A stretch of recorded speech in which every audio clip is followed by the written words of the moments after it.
we could talk about the current market as far as interest rates supposed to be dropped. They didn't drop them. You want to talk about that? Yep, we can do that. They did drop a little bit. They was under 7% for the past couple of weeks, but now they was last I checked, it was over 7% yesterday. Yeah, I didn't check today. they keep going up and down with it. Yeah, in the market, I was just talking to somebody about that yesterday, how you could really see it in the market too. Yeah, yeah, man. These houses sitting now. We already experienced that, but they definitely sitting more than they were before. So we'll see You what know, the you summer want me brings. to tell you what I've been seeing a lot of people facing? Insurance is not penciling out. That's kicking out a lot of people pricing. Cost. Yeah, yeah. Okay. Especially here in Texas, because State Farm pulled out. Remember that lady who bought tea and she asked who we had because State Farm wasn't insuring in Texas no more. Oh man, yeah. I remember we talked about that before. Yeah, so they're treating Texas like Florida, and a lot of it has to do with Dallas, the northern part of Texas, for hail. They had a lot of hailstorm claims and stuff. So a lot of insurance companies just pulled out of Texas, which is now causing homeowners insurance to be. Somebody just quoted $6,300 for $150,000 house a Oh my year. gosh, yeah. Yeah, It's getting ridiculous. And I mean, there has to be some type of regulation in place. I mean, people by the lenders, they obligate you to have home insurance. So if you can't find it or it's too expensive, what you gonna do? You know what I'm that's what saying? I'm saying, and I think that's why they know that. You know what I'm saying? And yeah, see, interest rates is still at 7.13%. Yeah, I think they know that. But that has been the issue for a lot of people who I'm still looking for houses and I'm still as a realtor agent helping people out. And that's really the issue is not even like the interest rates no more. You know what I'm saying? I think we kind of gotten used to the interest rates, but that damn insurance, that's still and that goes up. That's what they don't tell you. That's the variable, that and taxes. So that's something has to give. And I think because it is a monopoly industry, it's like, what are you going to do, right? Yep. And I think that's why these people are charging what they're charging, because it's like, I can. You have to. I mean, you gotta have insurance. Yeah. I'm saying, and like you said, I know in a lot of Galveston, when I was looking for insurance out there, it's almost impossible.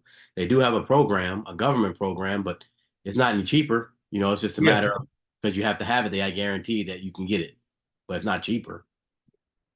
Yeah. So that's a big problem, like you said. So before it was interest rate, price people out. Now it's insurance. Again, like you talk about the taxes. Taxes keep going up, so it's just getting harder and harder for people to buy a house. You know. So if you're an investor in real estate flipping or even rental properties, your DSCR, your No. price. I haven't known no one who closed a DSCR loan yet, bro. Yeah. I've talked to a lot of people. I mean, unless other than us, but other than I haven't talked to nobody who closed one. Like they throw them out there, but I talked to a lot of people, and a lot of people went through the same situation. We went through like they say it's one thing and then change it at the end. Not as what's the word I'm looking for? It's not as a attractive loan as they're like hyping it to be. Yep. In Yep. my Our opinion, ads. Yep. I haven't seen nothing really moving. Um, when I'm looking out there, the only thing that's moving are new constructions.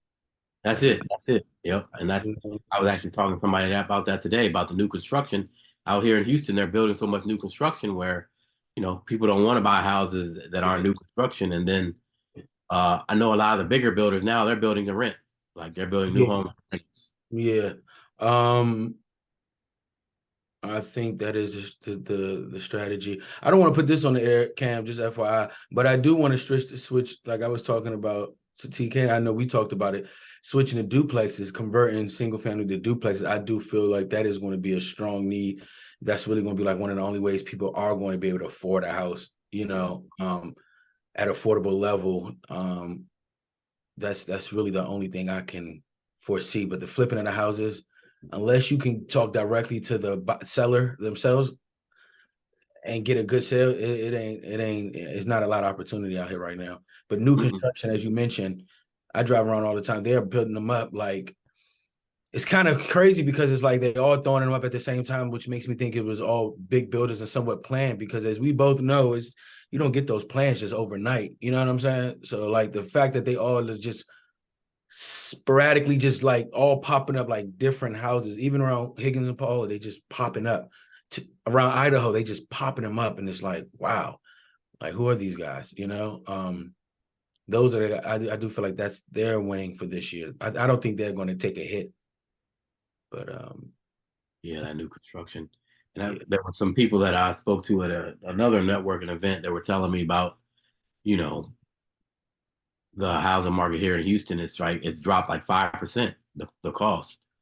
You know what I'm Mm-hmm. saying? Where, COVID or the last couple of years, the price has dropped on average about 5%. So I'm implementing a different strategy when it comes to flipping, and I'm gonna either limit to that, but I'm doing lipstick flips. Mm-hmm. Term called lipstick flips. So you just do the basics.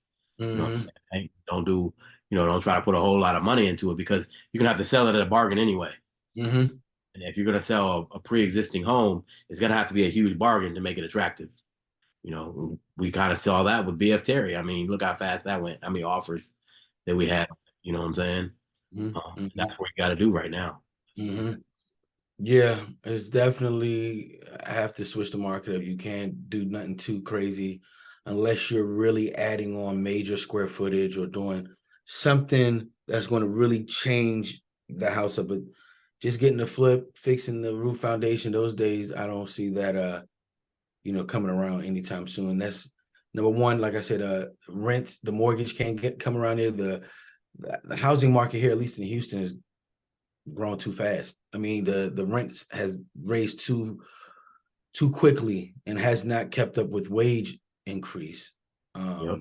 And I don't see employers giving an extra, 5% bump raise next year. A lot of people cutting back. You see a lot of companies laying off people or putting a hold on to just doing anything, whether it is expanding, putting into the company. They're just a lot of big companies are just like keeping their cash to the sidelines, trying to see what's going on.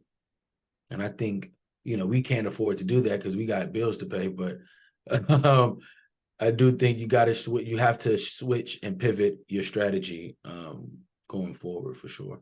Yeah. And both, Now, I think adapting these and both. just. Uh, What you was gonna say? I was gonna say right now it's an adapting and adjusting in this where we're at now with the economy, real estate, all that. So get creative. You gotta get creative. You gotta And get I don't creative. understand how everything is still hot right now. You still the Dow is still hitting new reaches and stuff like all of this stuff just isn't making any sense. Crypto is still up high. Inflation is still up. It really didn't come down. I don't think the Feds are going to drop the rates like they said. I don't because the number people are still shopping. Yep. And I think they were gonna supposed to do it in January, from what I understood, and they pushed it back to March. Yeah. They're trying to wait and see, but like say ain't nothing changed. He's waiting. Why would he take it down if there's no cost? Everyone is still spending, it's but it's an oxymoron because when you look at the numbers, it says everyone is still spending, but then when you look at credit card debt and 401k withdrawals, that is at a record high too. So you have to see, so where are they spending their money? Yep. They clearly are using loans, credit, taking out of their 401k to still keep this economy afloat. So these numbers are really inflated, and I remember hearing one economist say these baby boomers are holding up the economy as well. They're still pumping heavily into this economy. I just know, I can speak from my personal experience. I just see how the boomers in my family are spending much more than I have ever seen in the last 30 years, because right now they're having less expenses, more money, and they still have the most equity in their homes. And so they're, in my opinion, they're keeping the economy afloat, but we are really doing bad. And I don't see the rates coming down. Basically, what I'm saying, I don't see them coming down any at all this year, not once. I agree. I agree. I agree because why they implemented it, like you said, it hasn't changed. So why would they change? Why would they bring it down if what they implemented is not working already? So Yeah, I'm gonna keep it up, and they want people to get the new norm. This. So I'm not sure, man. I think that is really messing up all of us, the economy, the car industry. So it's like people were expecting a bubble to burst much sooner, and it's like, what the hell? Like, what's going on? This thing isn't still popping. Cars are still high, houses are still high. It's like And I think we're in a mental strange reality right now where sellers are not going to drop the price was so low. However, the buyers aren't going to buy, yet you still don't have enough inventory. So what do you do? It's crazy. You know what I'm saying? What do you recommend telling a millennial or a Generation Z person to, go out here in the economy? I haven't been really promoting house buying as much, if I'm being honest. It just don't make sense right now. You're paying a lot for something that's not worth it, in my opinion. Yeah, and if it comes down crashing, and you're gonna lose money, you're gonna be like they did in 2008. So yeah, I mean, baby boomers, they're solid, but like you said, everybody else is taking a hit. And the thing is, baby boomers are living longer, so they're not selling nobody's selling houses unless you have to sell a house. Ain't nobody selling a house that's in under 4% to getting something at a 7.13. exactly. It ain't happening. Not happening. So that's part of your inventory problem right there. Well, This is going to be an issue. This has been going on for about a year now, and nothing has fallen. No prices have dropped. Prices have dropped a little, but it's not enough to where we could declare a bubble, a crash, a correction. no, they're still blowing the balloon up. That's the problem. They still inflating it. With all these little things they're trying to implement, like you said, the market's going up and all that. If the economy's bad, why the market keep going up? That's what I'm saying. That's why. Why would I pull the rates down? If clearly everything is still doing good, so something is being manipulated. And I think when it crashes, it's going to crash bad. And you know what it is? Everybody I know, they know a crash is coming. Yeah. Psychologically, we see these things, new highs, and you feel like FOMO is really kicking in. FOMO is like, do I need to grab something right now? And I'm just looking at the big players. You know what I'm saying? I'm just looking at the big players. What are they doing? They're still on the sidelines. They're really not spending no money. Nope, they're waiting. They're waiting. So if the big boys are waiting, I'm going to wait. So me too. I'm with you. And that segments into what we're actually diversifying. That's what you got to do as a millennial. You got to diversify. You got to have multiple streams of income. So we're going to start having a segment on a regular basis. A gentleman that we know, and we've been taking classes with him, J.R. Fenwick. He's been on here before, and he's going to start, coming on a regular basis to teach us about trading stocks, day trading, where you can make a couple $100 every day, in a short period of time. So we're going to bring him on. He's going to be our next guest on a regular basis. Yeah, and that's going to be good because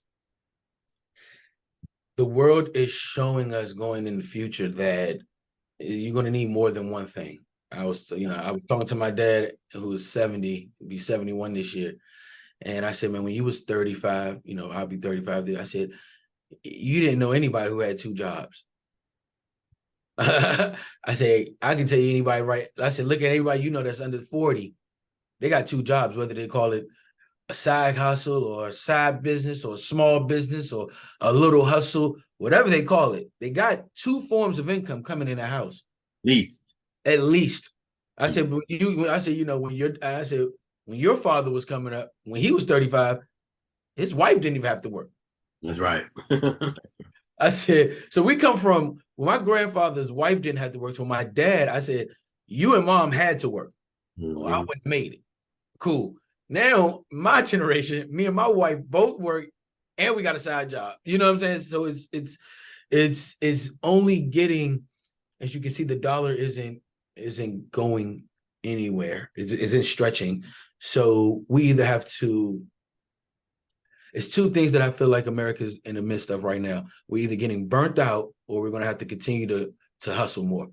And I'm seeing more of Americans getting burnt out. Like this younger generation is going to be the burnt out generation. They're not working 3 jobs to afford $100,000 Ford F-150. Right. You know what I'm saying? That don't even make sense to that generation. Like I'd rather get on this scooter. Yeah, exactly. Take an Uber or something. Right? Take an Uber and let my money. I'd rather travel or go somewhere else and enjoy what they are now talking about more, the quality of life, And I think the generations prior, my generations prior, we've been chasing that generation. Now America, we getting burnt out. Anybody can't. We're not going to be working 18 jobs. So learning different ways to earn money, which JR teaches, is essential in this era of life. You have to know how to make money when it's going good and when it's going bad. Right. And bringing an expert in who's been doing this 10 plus years, helped teach, taught over 30,000 students. It's going to be a real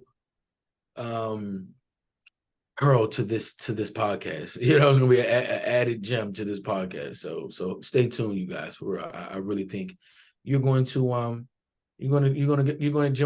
gain a lot of knowledge from this. And if you implement, if you take action on what the gentleman JR is going to be talking about, you're going to see the benefits for sure.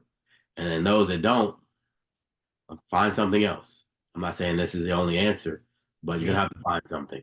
If not, as you've been hearing us preach about it on this podcast, you will be a new slave to the economy, and that's where we're going. I know people don't like to be so dramatic using those words, and I'm like, I feel like you have to be dramatic in this era, because when we're subtle, you don't hear it.